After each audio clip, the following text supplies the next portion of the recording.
On this list are videos so scary, I think 99% of the people can't handle what you're about to watch. Number 5. There's a paranormal explorer named Ihab Kazmea who isn't afraid to go to some of the most haunted places across his home country of Jordan. He's been at it for over a year now, but if he keeps angering spirits at this rate, ones who are already angry enough to begin with, mind you, then I have a feeling he might not be doing this for much longer. Take this entity recorded in an apartment building on February 25th, 2019 for example. Tell me, is this the howl of an animal, a spirit, or something even worse?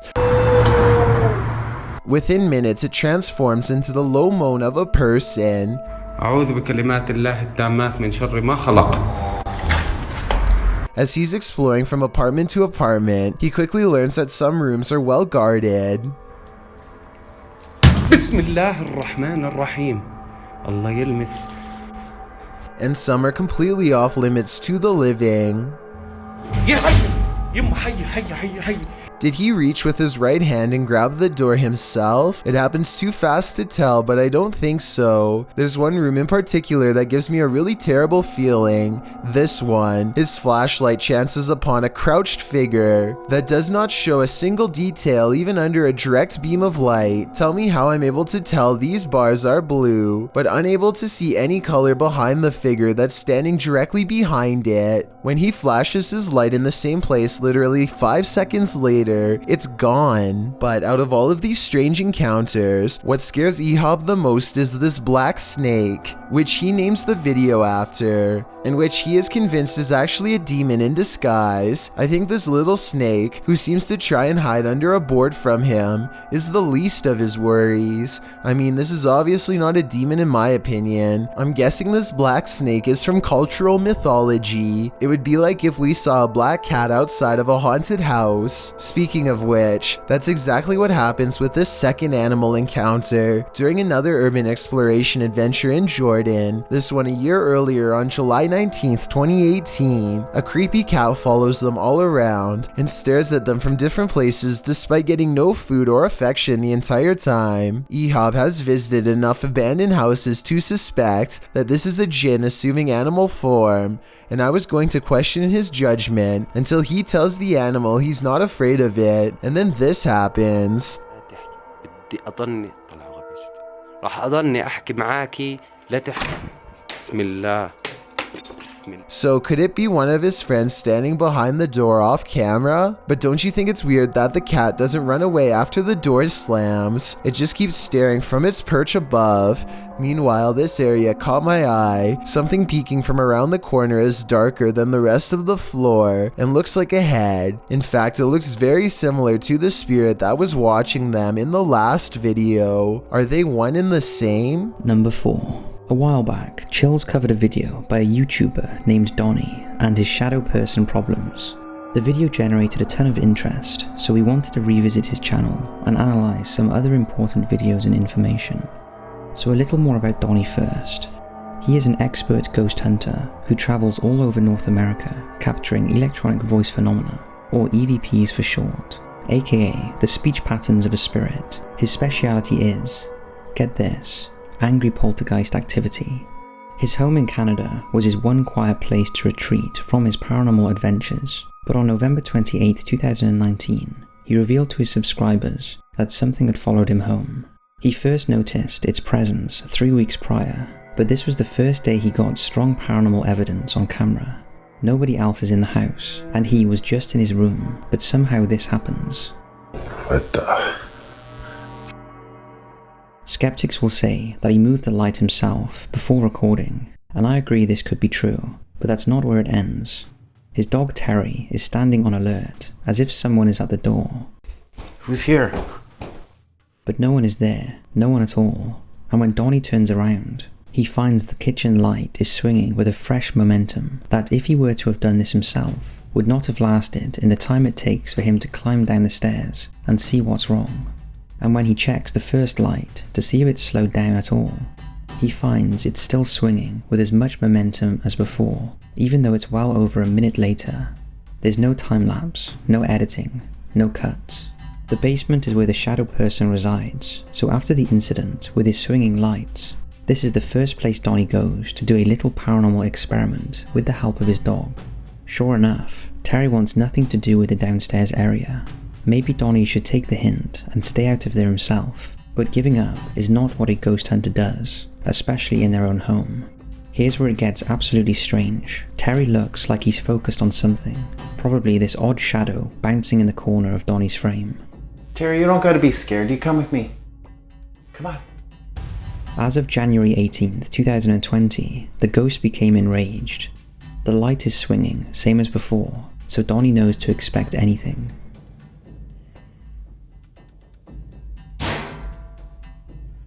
I agree, this sounded like a washing machine lid, and I was thinking it could have been the automatic unlocking system until I heard these follow-up noises.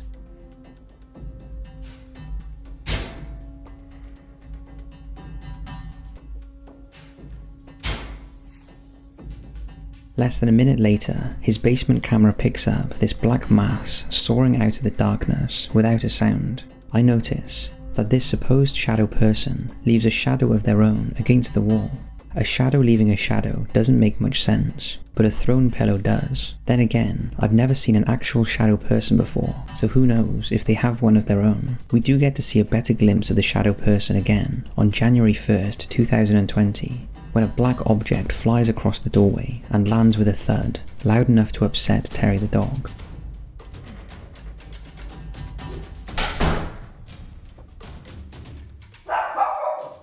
Donnie points out that the shadow has a shadow of its own and therefore carries physical weight. I see what he means, but at the same time, something's kind of weird about this video. I mean, when you play it in reverse, doesn't it just look like he's throwing a black shirt? But when you pause at 24 seconds, it actually does totally look like a face is looking around the corner, brow, nose and chin.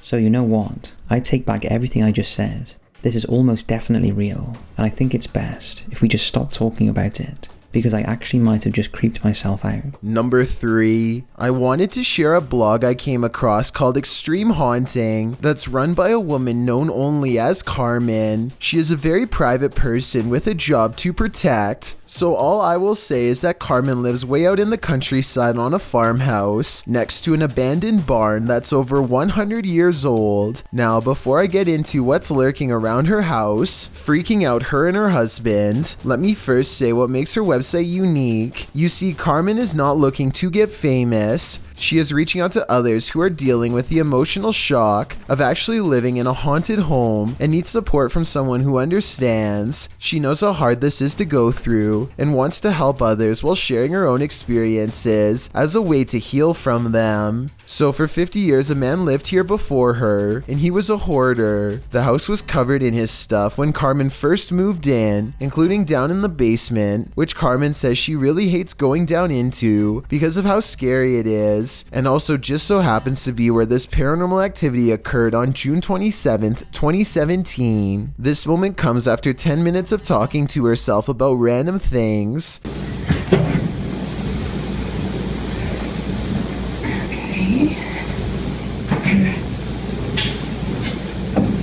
A second, much deeper voice tries to do an imitation of her, except there's just one thing. She says a breathy okay with an exhale at the end, and the ghost tries to do the same thing, but it sounds kind of weird, considering, well, it has no breath. At 50% speed, she sounds normal. The second voice does not.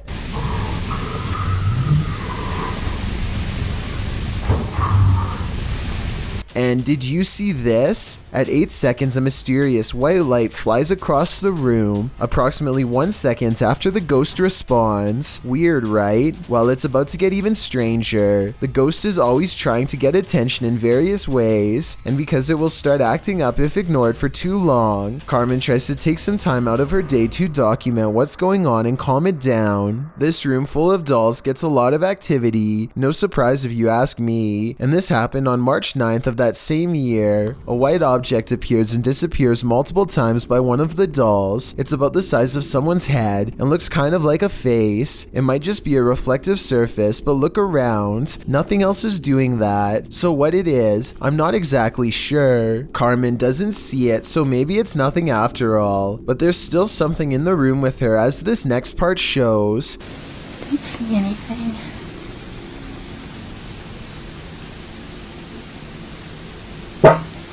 It's the sound of a tin being pushed in, and sure enough, the pop comes from a can full of, get this, mineral spirits. I guess this ghost has a sense of humor after all. Or if this is fake, then maybe she squeezed the tin container and waited for it to pop back into place. Either way, I noticed an orb wander to the right and then straight up at 2 different speeds here at 1 minute and 4 seconds. And you probably missed this, but a shadow passes by exactly 3 seconds before this noise happens.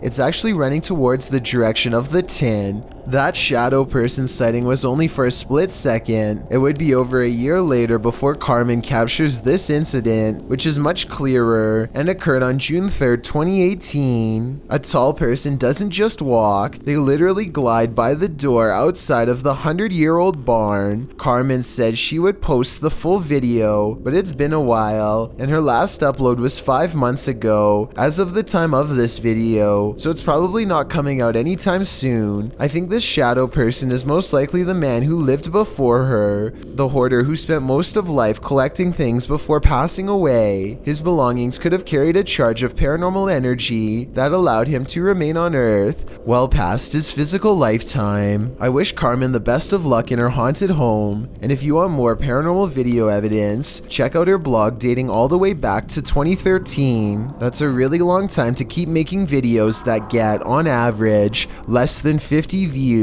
so I don't think she's faking it. Number 2.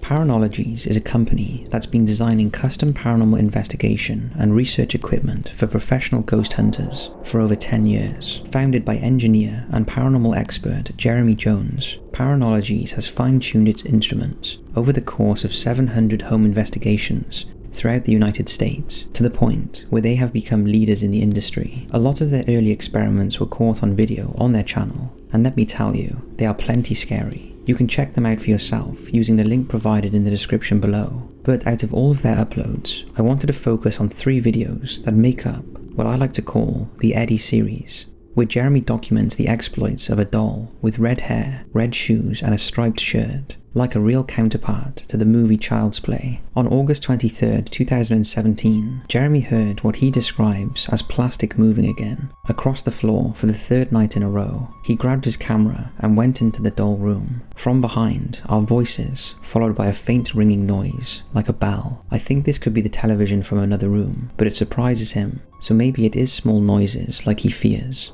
Tell me what you hear, if anything. 3rd night in a row. Who was that? Jeremy, having had much experience dealing with the afterlife, is able to pinpoint the suspect to one doll in particular. Eddie, if that was you, can you move? And look at that, an orb moves as soon as Jeremy tells Eddie to move. Shortly after the orb goes by, Eddie confirms he is the most haunted doll of them. What the f***? Eddie signals his presence by tilting a little without falling over. Jeremy says, for the sake of his sanity, that he forced himself to believe the doll was simply off-balanced. But 8 days later, he got more proof that Eddie was one possessed little piece of plastic. First, the custom spirit box switches to a radio station that just so happens to be playing a song with a special message in it. Or maybe you're a child trying to play with a doll? You can do it. Eddie! I mean, it switches over from complete static to the name Eddie at the exact right moment. Did they already have this song queued up, or did this really spontaneously happen, like Jeremy's claiming? Eddie then decides to make sure that Jeremy knows none of this is a coincidence. So not only does its hand move by itself, but moments before, this shadow plays across the reflection of the mirror, blocking out some of the light. Jeremy didn't really mess with Eddie for over a full year after that. I guess he had all the paranormal proof he needed to conclude that Eddie was the real deal and should probably be left undisturbed. But then on September 1st, 2018, he busted out Eddie one more time to help test custom Jacob's ladder. Now, paranormal theory states that a spirit crosses into our world by manipulating currents of electricity. So a Jacob's ladder will increase charged particles called ions into the air, giving the ghost more electricity to work with, amplifying its powers. When placed in front of this device, Eddie seems to be able to move his arm much faster and in a greater radius with more force than he was able to a year before. In other words, he's getting stronger. Ions. I'm also checking out a new illuminator.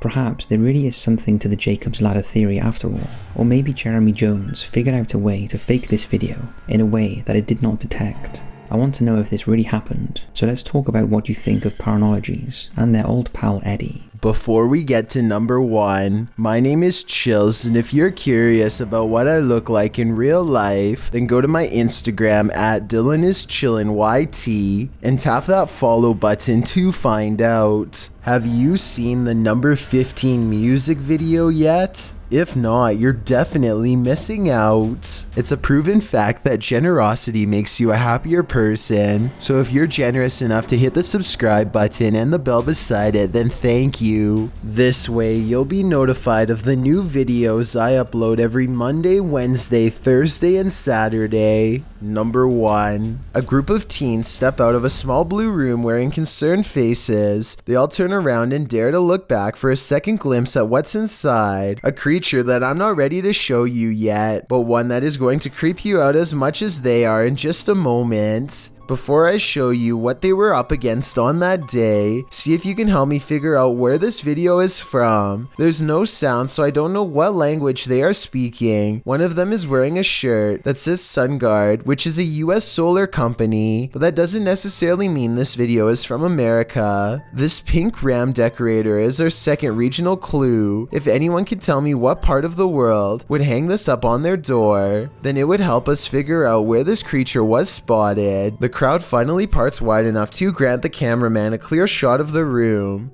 A humanoid figure sits with its hands clasped over its chin and lips, considering them with an odd expression of quiet uncertainty, possibly contempt, but maybe it's the camera lens that's causing this effect to occur. But at 2 minutes and 4 seconds, the monster's fingers look exceptionally long and pointy, more like a bat's, and I only count 3 of them on each hand, though the middle and index finger could be close together to make them appear as one. I don't know if this used to be one of their friends or not, but it doesn't look like a friend anymore. Some say its pinched bird-like face kind of resembles a Japanese sky god known as Tengu. Tengu are unholy monsters that take delight in corrupting all that is good, just the type to ambush a group of innocent friends. And yes, they are known to possess people, so that could be what's happening here. According to legend, these spirits are known to disguise themselves as a priest to fool monks, and this one does seem to be wearing similar dark flowing garbs. This video doesn't exactly look like it's in Japan, but there is another monster, the Tiangu, that has been sighted in China and neighboring areas. This dog-faced demon is even older than the Tengu and is just as much trouble. And going back to the pink ram on the door, if I had to guess what country this was from, it would probably be Mongolia based on this decoration, a country that does in fact border China. Of course, another explanation is basic stage makeup. It wouldn't be that hard to wear all black makeup and sit in the corner while your friends pretend to act scared. But the point is, this clip is viral with no background information at all. Nobody has claimed it as their own, and nobody has debunked it, which is usually what winds up happening. So I think it has at least a passing chance of being real. If you have any more information about this clip, let us know so we can help explain this unsolved paranormal mystery. Oh, and one more thing about this video that's really creepy. This person in red, seen here trying to keep everyone out, suddenly relaxes his arms and heads straight in. Did he just absent-mindedly ruin the skip by running in like that? Or was he the next in line to get possessed? Oddly enough, everyone turns their heads away when he walks in and don't seem to notice, almost like they are being distracted or mind-controlled themselves. Doorbell cams are meant to see who is at your door, but every once in a while they can also show you who is after your life.